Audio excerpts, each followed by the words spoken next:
para ver melhor as atrocidades Calbinho? do mundo cão.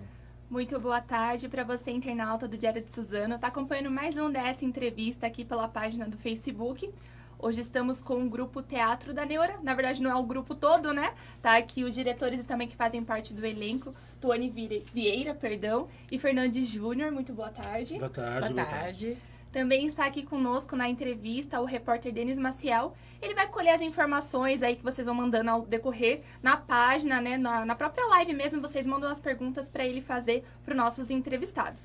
Antes da gente começar um pouco a entrevista, eu quero que o Denis apresente um pouco do Grupo Teatro da Neura para que você está acompanhando possa entender um pouquinho melhor. Para quem não conhece, o Teatro da Neura ele surgiu em 2004, aqui na cidade de Suzano. E de lá para cá o sucesso do grupo só aumentou. Eles realizam palestras, discutem sobre teatro e tentam trazer essa aproximação do público com a prática de ir ao teatro. Dentre os principais prêmios, eles já ganharam o Prêmio de Interações Estéticas do Ministério da Cultura, o Prêmio Artes de Rua da Funarte e também o Prêmio do Pronac. Muito legal. Primeiramente, gostaria de agradecer a presença de vocês e também do Vinícius Amaral, que está aqui acompanhando com a gente, a nossa live. Bom, a minha primeira pergunta que eu queria fazer é um pouco do que aconteceu, né? Esse 2018, agora que passou, foi um ano bastante complicado, eu garanto, principalmente para os grupos de cultura, né? E vocês falaram que atingiram uma estimativa de 5 mil pessoas no decorrer de 2018. Como que foi esse balanço? Foi positivo, não foi? Eu queria que vocês comentassem um pouco. Olha, eu acho que foi incrível, principalmente porque a gente conseguiu sair com alguns espetáculos nossos da nossa sede, né? Muito desse público está atrelado à nossa circulação em escolas, nos céus, né? Em outras cidades, até mesmo o próprio PROAC que nós ganhamos, que a gente fez cidades pequenas, que teve um público maravilhoso. Então, e o nosso espaço também está ampliando, né? Ele está crescendo, o público está descobrindo esse espaço. É um espaço de cultura, de arte. Então, é essa insistência. A gente está começando a colher os frutos dessa insistência, né? E aí, como o Denis falou, vocês enfrentaram... vocês tiveram agora, vão fazer os 15 anos do Neura, né? Nesse ano em maio. Vocês completam. Como que tá a programação dos 15 anos? A expectativa é aumentar também o público? Como que tá? A gente acredita que agora, com essa relação dos 15 anos, pessoas que já visitaram, né, alguns espetáculos nossos, compareçam novamente para ver. Nós vamos ter uma programação toda especial esse ano, tanto dentro do espaço da nossa sede, aqui em Suzano, mas também fora, né? Então, agora, em janeiro, a gente já vai estar no Teatro de Container, lá em São Paulo, com 2 espetáculos que estreamos o ano passado. Vai ter direção nova esse ano, porque o grupo ele é horizontal nas suas direções, né? Então nós vamos experimentar uma direção nova agora em 2019, com uma outra cara, uma comédia. Então a gente também está hiper empolgado, fora as festividades que naturalmente nós vamos fazer esse ano, né? Então tem a festa de aniversário que a gente sempre comemora, a nossa festa junina que a gente faz lá no Jardim Imperador.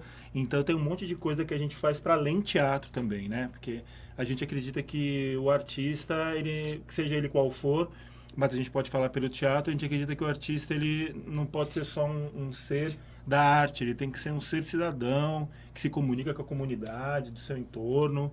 Então a gente está preparando umas atividades dessa natureza também. Tem algum tema em específico que vocês querem trazer agora para a comemoração dos 15 anos? Nossa. Olha, eu não sei se é um tema, mas a gente quer aprofundar as nossas pesquisas, né? A gente tem 2 linhas de pesquisas estéticas, né? Que é o realismo fantástico para o teatro e o teatro político-sociedade. São as nossas principais linhas de pesquisa.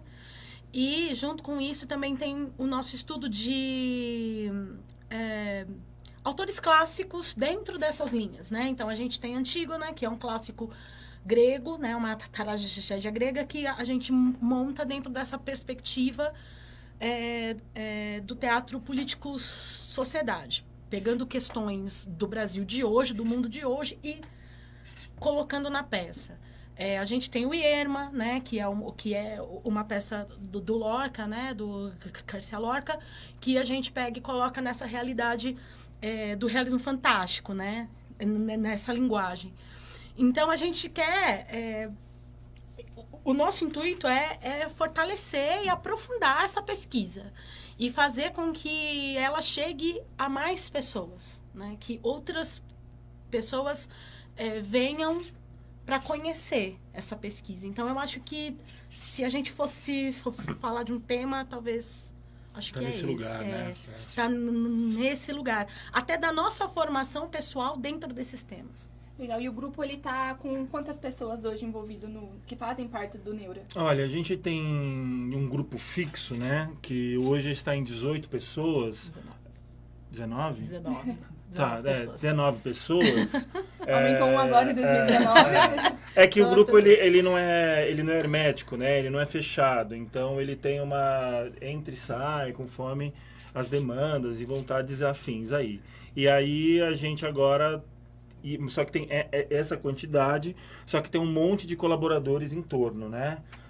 Então você tem aí cenógrafos, você tem figurinistas, pessoas ligadas nas mais outras áreas de criatividade. Toda a equipe, né? Não só da parte dos atores, né? Assessoria de imprensa, sim, pessoal que mexe com arte. Então você tem um monte de coisa em volta ao grupo hoje, para além dos membros, né? Porque na realidade, com essa situação complicada que a cultura está passando, principalmente depois do golpe da Dilma, né, em 2016, a cultura ela foi se degringolando no Brasil, né? Então foi feita uma campanha muito forte contra os artistas no Brasil, de forma que eles estão com poucos espaços para trabalhar. Então qualquer grupo, qualquer coletivo que abra uma possibilidade de trabalhar, de estar junto, de fazer as coisas, essas pessoas acabam vindo. Como nós somos um grupo muito ativo, a gente apresenta espetáculos nossos, cerca de 3 a 4 espetáculos nossos por ano. Então, a gente precisa de muita gente. Então, fora o grupo central ali, que administra, assim, as finanças, as coisas todas do grupo, a gente tem essa galera paralela aí, né? Tanto as que estão agora, como as que já passaram. Exatamente. E aí você falou um pouco da direção, que vai ter uma direção nova e tudo mais. Eu gostaria que vocês contassem um pouco como que funciona toda a parte, por exemplo, quando vocês têm uma peça, montar todo o roteiro, o figurino, o cenário, os atores que vão ser escolhidos para atuar naquele determinado espetáculo. Como que funciona todo esse trâmite do Neura? O grupo, ele funciona, é muito orgânico. Não existe necessariamente um padrão, né? É tudo muito orgânico, é tudo muito do desejo. A gente costumava falar, né, que o Neura é um grupo muito movido por paixão. E cada vez mais me parece que os membros do grupo são apaixonados pelo que o grupo faz. Então, vai muito do desejo, vai muito do encontro. Então, o Sidão, ele tem ele tem uma vontade lá. Ele tem uma vontade de fazer um determinado texto. A gente tem as nossas leituras datamáticas, que a gente faz experimentações com textos, para não necessariamente ter que montar o espetáculo, mas tem algumas leituras que funcionam tão bem, que são tão legais, que acabam virando espetáculo. E aí vai dar afinidade. Um grupo tão grande, não é todo mundo que vai ser amigo, não vai ser todo mundo que vai ser íntimo, mas a gente respeita muito a nossa forma de trabalhar. Então, e tem esse diálogo entre vocês para a pessoa falar, eu tenho vontade de fazer tal coisa. Geralmente a gente planeja isso no final, pro começo do ano. Uhum. A gente planeja o ano todo. Sim. Porque aí a gente consegue se organizar melhor. Então a gente fica travado lá 3 dias, dá cerca de 24 a 26 horas, que a gente fica numa reunião de planejamento e lá as pessoas mostram interesse. Eu queria dirigir uma peça agora. Aí vai jogando os projetos e aí a gente vai percebendo. A gente tem aí um pré-planejamento para 3 anos quase. Legal. Então a gente vai pensar como que o grupo vai estar daqui a 2 anos. Mas a gente senta, discute e a gente já sabe o que a gente vai fazer no ano seguinte, todo mês, quando estreia, dias de ensaio, quem está envolvido, quem não está, quem pode, porque também tem essa questão, né? Então, é muito orgânico, assim, não tem uma receitinha. O que é legal é que o grupo hoje, que eu acho um grande avanço, assim, existem pessoas dentro do grupo que não estão lá para atuar somente, mas são pessoas que também estão lá para ajudar o grupo a crescer como organização. E isso eu acho muito legal, porque a gente sentia muita falta desse corpo de pessoas que não são necessariamente artistas, né, atores, mas podem auxiliar o grupo a crescer, a alcançar outros lugares, né? Eu acho isso muito bom. Legal. E você também tinha comentado no começo da entrevista que vocês fizeram várias viagens por várias cidades de São Paulo. Inclusive, vocês também fizeram uma peça, né? Que é o Velório, pelo como que é? Ouro Preto, Preto, né? Em Minas Gerais. Sim. Como que foi essa experiência de você fazer essa viagem? Também ser o único grupo, né, do Alto Tietê a participar de um evento tão grande como esse, que é o Festival de Inverno, né? Isso. Sim. Olha, Ouro Preto pra gente era um sonho, porque a ideia do espetáculo, né, da temática do espetáculo nasceu em Ouro Preto, né? Em 2010, nós fomos convidados para abrir a Funarte, a sede da Funarte em Belo Horizonte, com Antígona. E nós fomos.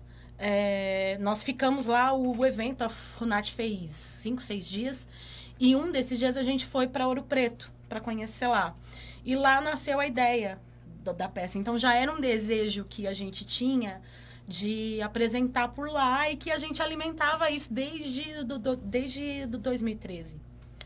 E quando rolou, foi assim, foi difícil porque é caro ir até lá, né? Teve alguma campanha que vocês fizeram? A gente fez uma campanha de doação, a gente fez algumas leituras a bilheteria foi revertida, a gente fez algumas coisas e deu super certo lá. A gente teve apoio, teve um hostel que recebeu a gente de graça, a gente recebeu a alimentação. Então, foi muito legal. Foi um trabalho de produção exímio, foi muito bacana. E a apresentação em si foi muito legal, assim. Realmente outra energia, outra magia apresentar a peça onde ela foi concebida, pensada, né? E vocês ficaram quantos dias no Festival de Inverno? Nós ficamos 3 dias. A gente chegou um dia, se apresentou no outro, e aí foi embora no E foi embora no outro. No outro, porque a gente também tem Então, uma agenda muito complicada. Não dá pra ficar. Quando nós fomos em julho, a gente tava estreando, a gente tinha acabado de estrear Antígona. E a gente tinha temporada aqui, sexta, sábado e domingo. Então a gente foi na terça, apresentou na quarta e voltou na quinta e sexta já teve a apresentação, né? Então legal. Foi Pauleira, mas Pauleira.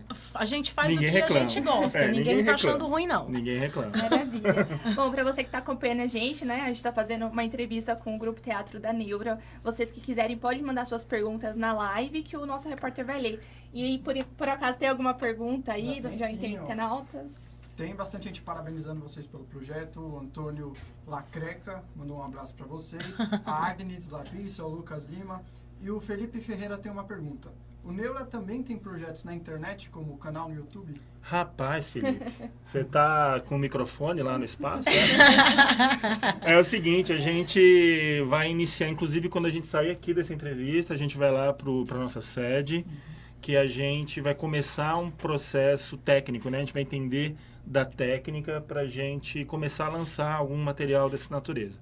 Então a gente está pensando em lançar um podcast, já para liberação de conteúdo e tal, e estamos pensando nessa coisa de um canal também para coisa de conteúdo, né? Porque muitas das nossas pesquisas e dos nossos pensamentos às vezes ficam somente no espetáculo, né? Ou ficam em conversas informais entre nós. Então a gente percebeu que a gente tem muita coisa para poder trocar com as pessoas, né? De aprendizado também. Então, cara, a gente acredita, saindo daqui a gente já vai começar esse processo, então eu espero que em fevereiro a gente já comece a lançar coisas aí, estamos nessa torcida. Sim, a gente quer muito falar dessas nossas linhas estéticas, né, que é algo que a gente realmente se debruça, e a gente também quer falar muito dessa nossa pesquisa em Nelson Rodrigues, né, do estudo da teatrologia dele, que é algo que a gente gosta bastante. E então, além disso, falar também outras coisas sobre arte, sobre política, sobre, enfim, né? Sociedade, falar sobre N coisas, né? Sim. Eu gostaria de saber o porquê que vocês escolheram o Nelson Rodrigues. Tônia, acho que pode falar melhor isso daí, que ela é uma apaixonadaça por Nelson. Olha, o Nelson Rodrigues é uma paixão minha de início de carreira. Foi o meu primeiro contato com teatro, foi a primeira peça que eu fiz com o meu primeiro grupo de teatro. E eu gostava, eu gosto Aqui em Suzano, muito. né? Aqui em Suzano, eu comecei com teatro aqui e tô aqui até hoje. Mas o Nelson, a gente compreende que o Nelson é um cara bastante incompreendido no sentido do conservadorismo, sabe? As pessoas têm uma ideia de que o Nelson é um cara extremamente sexualizado, extremamente reacionário, extremamente conservador, e a gente já acredita que o texto dele dá uma abertura para a gente falar de temas atuais muito bons. Então, todas as nossas montagens de Nelson, ela tem uma roupagem contemporânea que as pessoas geralmente saem bastante espantadas do que elas estão vendo. Não parece... Nossa, mas isso não parece um Nelson Rodrigues. Mas nós estamos usando o texto, sim, do cara, as falas do cara. Então, vamos com calma para ver, né? Porque, às vezes, o cara, ele só tem uma dimensão? Não. Ele é um dos maiores dramaturgos brasileiros. Ele é estudado muito fora do país e alguma razão tem. Então, a gente gosta muito de trazer essa obra que é muito cheia de símbolo, muito cheia de conteúdos maravilhosos para a gente falar do ser humano. Então, enfim, eu sou muito suspeita para falar, mas eu acho a obra dele fundamental para quem gosta de teatro. E acho que a gente precisa também começar a estudar os autores brasileiros, sabe? Tem muito autor de teatro brasileiro completamente não estudado, com preconceito. Então você tem o Plínio Marcos, por exemplo. É um cara que de vez em quando você ouve falar, mas é pouco montado. Na Casa da Comédia você tem o Martins Pena. Isso eu tô falando nem dos novos, né? Porque tem muita coisa nova aparecendo. Mas você tem muitos autores, o Jorge Andrade. E, nossa, eu poderia citar vários aqui. Vários autores brasileiros incríveis que ajudaram a contar a história do Brasil. E são clássicos que se você montar hoje, ainda mais no país que a gente está vivendo hoje, né? Uma onda extremamente conservadora, extremamente cruel com o cidadão. Quando você pega esses caras que escreveram a história do Brasil em 1940, 1950, e aí você percebe que você encontra eco na sociedade de hoje, então a gente precisa revisitar esses caras. Então o que o Nelson coloca agora... O que a gente coloca agora no Nelson, o Nelson já tratava em 1950, 1960. Se esses assuntos do Nelson ainda são tabus, então a nossa sociedade está com um problema e não o Nelson, né? Então a gente precisa... E os outros autores, enfim. Então a gente escolhe muito também para essa revisitada, sabe? E vocês falaram sobre desvalorização da cultura, que é algo que está acontecendo muito no Brasil. Eu gostaria de saber a opinião de vocês sobre os impactos do fim do Ministério da Cultura no país. A gente vai evitar de falar adjetivos, ok? Uhum. Ok? Vamos evitar de falar adjetivos. Mas eu acho que é o seguinte, não é uma surpresa, né?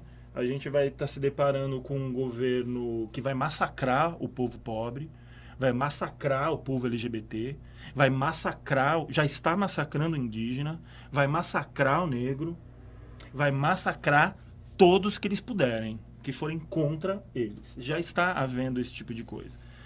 E quando eles, e aí a Tônia pode complementar que ela também colabora com isso, quando eles tiram o Ministério da Cultura, eles não estão tirando o Ministério da Cultura sob esse ponto de vista, é a Lei Rouanet.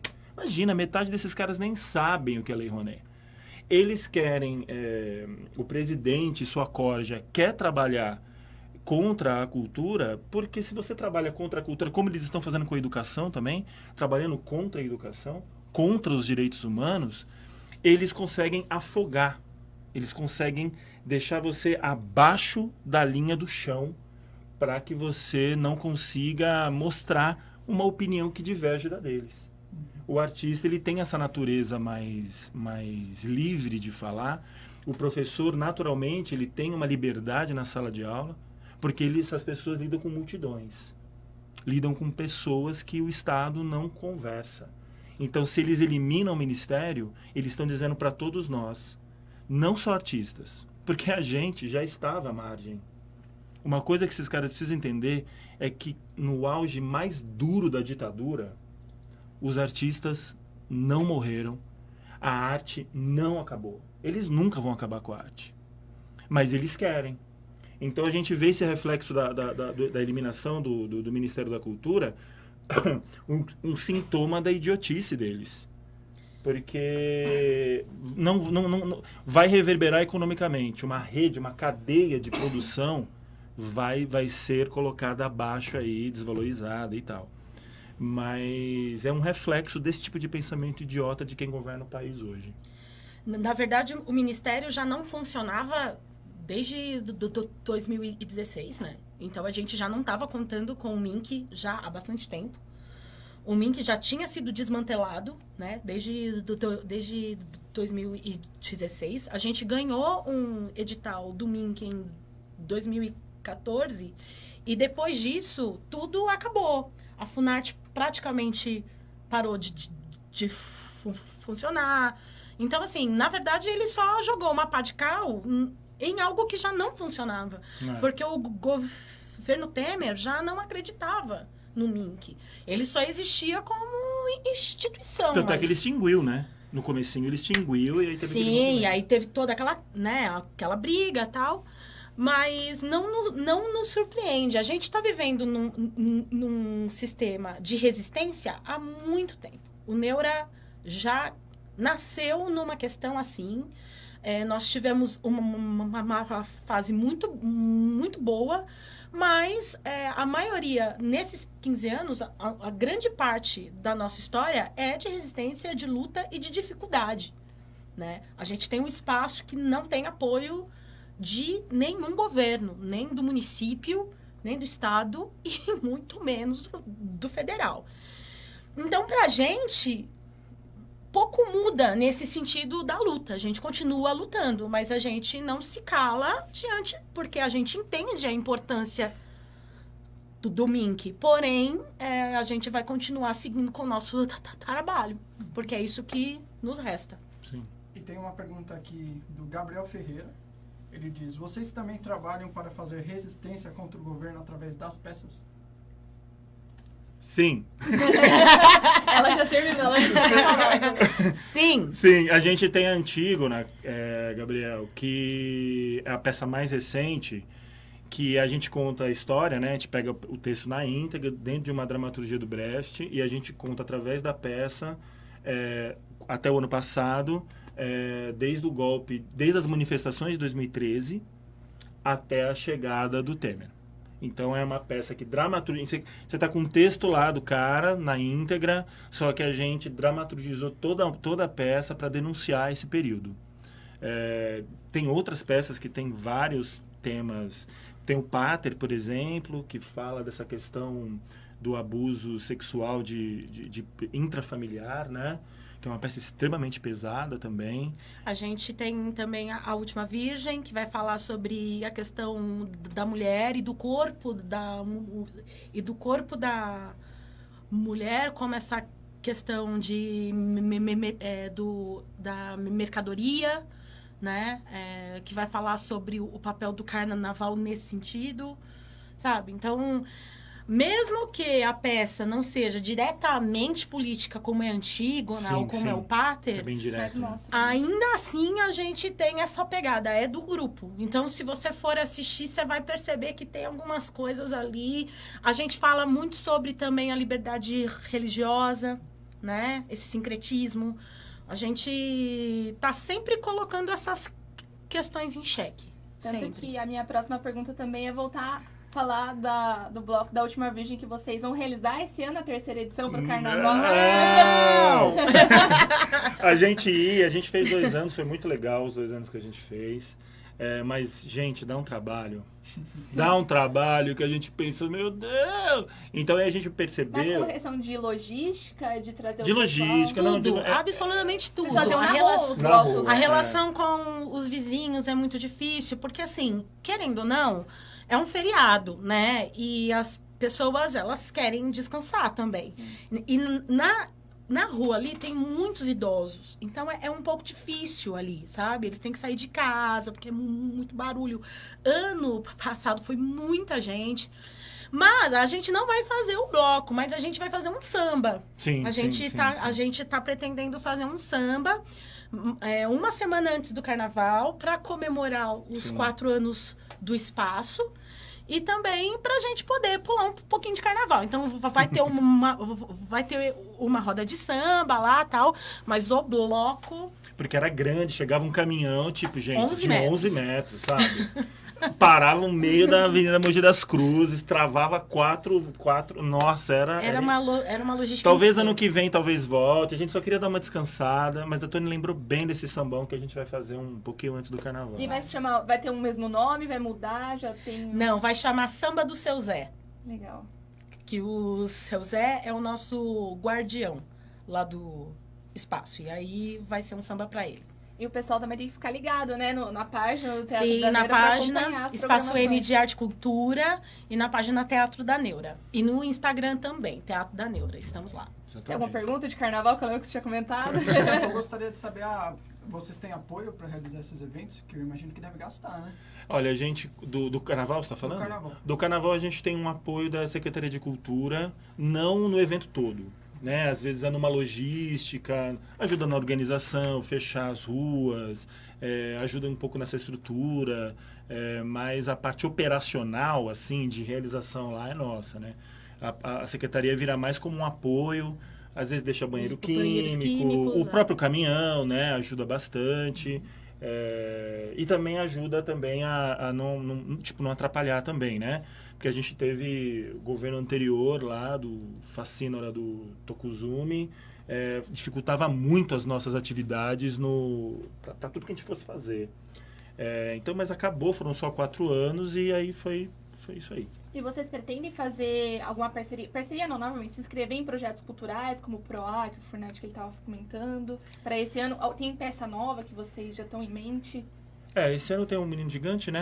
Esse ano a gente vai circular... A gente ganhou ano passado a circulação do PROAC com o Menino Gigante aos 10 fevereiros. Que a gente vai começar a circulação agora dia 3 de fevereiro em Mogi. Então, até final de março a gente vai estar em Jundiaí, Araraquara. Então, a gente vai fazer aí umas viagens legais. Em abril, a gente estreia um novo infantil, que trata sobre a questão indígena. Em maio, a gente estreia o Macbeth, que é o nosso primeiro Shakespeare, em 15 anos, que vai ser muito legal. A gente também estreia em outubro o Nova Canaã, que é o espetáculo de comédia, que é com a direção da Cibele Zucchi, que é uma atriz nossa, que, enfim, tem uma baita incrível, história. Cibele, Ela é maravilhosa, não tenho nem palavras. E o que mais, Cidão? Nossa, gente. A gente vai Eu não tenho retomar essa também, memória. a gente vai retomar o Doutor Oteia, que é uma peça que a gente estreou em 2011, que a gente apresentou super pouco e que deve estrear ano que vem. E as circulações, né? A própria Menina da Cabeça de Bola, que é a peça que mais circula, né? Que mais tem aí chamados para ir para todos os lugares, a gente vai. Então tem muita coisa. Agora a gente vai para São Paulo com Ierma, lá no Teatro de Container. Em fevereiro a gente vai estar lá com Antígona também. E essa coisa de mandar para editais, a gente sempre manda. A tendência, principalmente com Dória agora, governador, a gente não sabe, né? Porque ele não enviou nenhuma menção a respeito, mas a tendência é que se sucateie um pouco, né? Até porque o secretário de Cultura estadual era o ministro da Cultura do Temer. Então você já imagina o nível da conversa que vai ser, como o Dória escolheu o Sturme como secretário municipal lá em São Paulo, e está sendo um secretário extremamente desleal com a classe artística e com a população de São Paulo. Quando ele vai para o Estado, ele traz um cara do Temer. Então a gente acredita, a gente vai continuar enviando enquanto tem. Tem festivais no Brasil inteiro que a gente sempre envia, mas a gente imagina que nessa casa dos projetos, a gente vai ter uma luta aí pela frente aí, né? E tem alguma viagem internacional que vocês pretendem fazer para esse ano ou para os próximos anos? A gente sempre pensa, né? Tem a Tônia está até articulando possibilidades, a gente tem umas vontades, né? Mas aí depende de uma articulação mais complexa, né? Que exige um monte de coisa, é uma coisa nova, né? A gente está lutando muito para, de repente, o Neura sair de fora de São Paulo. Conseguir, como que é essa coisa de ir para outro estado, tal, com mais frequência, para a gente entender essa logística, sabe? E eu acho que para ir para uma viagem internacional também depende de outros fatores. Parece bobagem quando a gente fala isso, mas dependendo de como for também a política internacional colocada pelo presidente que está aí, vai dificultar um monte de relações, né? Como já está dificultando em algumas. Então também a gente não sabe em que pé que isso vai ficar na hora da execução prática, né? Mas também estamos aceitando apoios, estamos aceitando convites, empresários da região que queiram nos auxiliar, tanto manter o espaço aberto, quanto também viabilizar essas viagens. Porque não é somente querer, a gente quer, né? Mas tem que viabilizar essa viagem e isso custa dinheiro e nem sempre a gente consegue. Mas quem tiver afim, a gente não nega. Então, aí.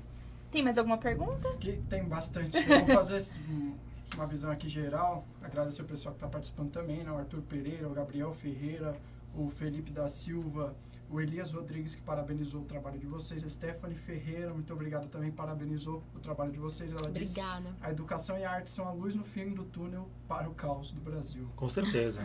Outra coisa também, que a Stephanie comentou, vocês podem comentar um pouco sobre esses assuntos indígenas que vocês vão abordar nas peças que vocês... O infantil, né? Uhum. Então, a gente ainda está em processo de criação do texto, né? Mas nós já estamos fazendo uma pesquisa sobre a cultura tupi-guarani, né? Estamos fazendo um planejamento de algumas visitas para algumas aldeias aqui próximas, que a gente já meio que mapeou. Mas a ideia é abordar de forma bastante sensível essa questão da terra, né? Desse cidadão que não tem um lugar para ficar, sabe? Porque tá tudo sendo retirado, né? Então, a ideia é abordar isso de forma sutil, porque é um infantil, né? Mas até as nossas peças infantis, elas têm um pouco dessa pegada também de reflexão social, né? Porque a criança hoje em dia não é mais boba, né? Sim. A gente, na minha infância, eu era bobo. Hoje as crianças são incríveis, né? Então não dá mais para tratar como bobinhas. Então, assim, ainda está muito no começo, a peça estreia em abril, ainda está muito no começo, mas ela vai tratar basicamente sobre essa questão mesmo do lugar, sabe? Do que pertence a eles, o que é meu, sabe? Então, abril tá aí. Acompanhem que a gente vai estrear no nosso espaço. Vai ser delicinho. E vai ser lindo. Delicinho. Bom, antes da gente encerrar a nossa live, primeiramente eu gostaria de agradecer mais uma vez a presença de vocês, né? Imagina. Do Sidão, da Tuane, do nosso repórter Denis, né? E eu queria que vocês deixassem uma mensagem para todo mundo que está assistindo, para estar acompanhando aí. As novidades vocês já falaram, tem inscrições abertas também, se vocês quiserem falar, fique à vontade. Legal. A gente a gente vai começar as nossas oficinas agora, em fevereiro. O espaço abre dia 19, né? Quarta-feira que vem. Daqui uma semana. Na quarta-feira que vem, acho que é dia 19 ou algo assim. Então, a gente está para as nossas oficinas, né? Sempre ao sábado, então você escolhe a parte da manhã ou à tarde. Aí é só tirar mais dúvidas lá, falando com a gente nas redes sociais. Acho que de oficinas é isso. Acho que vou falar minha mensagem aqui. É que a gente seja resistência a esse governo que está aí. Um governo que vai trabalhar muito, não só contra o artista, mas vai trabalhar contra muitas pessoas que estão vendo essa entrevista, contra você que está assistindo. Vai trabalhar contra você, você pode ter certeza. Então, vamos abraçar as pessoas queridas, estar com as pessoas queridas, porque são essa rede que vai fazer com que esse governo não nos destrua, né? Apesar que a tentativa vai ser muito forte, mas eu acho que a arte talvez seja um caminho para isso, a educação é um caminho e é aquilo que eles vão querer destruir de forma estrutural. Então vamos ser resistentes, vamos estar junto. Eu acho que é legal como mensagem todos nós fortalecermos os artistas da região, seja lá de onde for sua região. Leia a poesia do cara do tua rua de cima, ouça a música do cara que está fazendo no bairro do lado, para com essas rixas de bairro, de escola, de cidade, porque a gente dividido é muito mais fraco. Então, vamos fortalecer essa capacidade criativa que nós temos, né? E eu também, eu ia falar exatamente isso. Desculpa. Que eu acho que Combinaram a gente não precisa sair da região para ver cultura, para ter acesso à cultura de qualidade. É lógico que é sempre bom a gente ter outras referências, sair sempre que possível, mas também fomentar e ajudar os artistas da região.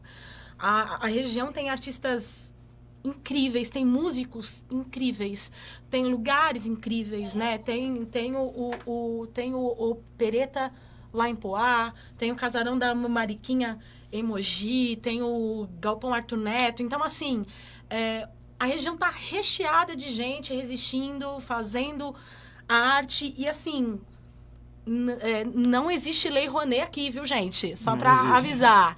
Se tivesse, seria muito bem dado, porque a gente tem história para isso. Não só a gente, como...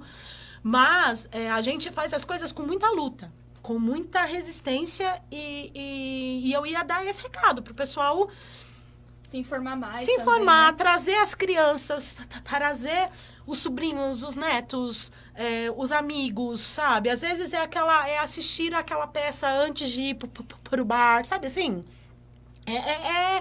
Fazer com que a cultura esteja no seu dia a dia, porque senão fica muito difícil e a cultura, ela é o nosso maior lugar do senso crítico, né? É lá onde a gente começa a refletir. E é isso que eles não querem, que a gente reflita. Então, a gente tá aí, gente. Se precisar de qualquer coisa, Tamo aí. o espaço tá aberto, o espaço é do povo. Bom, muito obrigada. E vocês acompanhem que logo mais será mais dessa entrevista. Até mais. Tchau, gente. Tchau, tchau.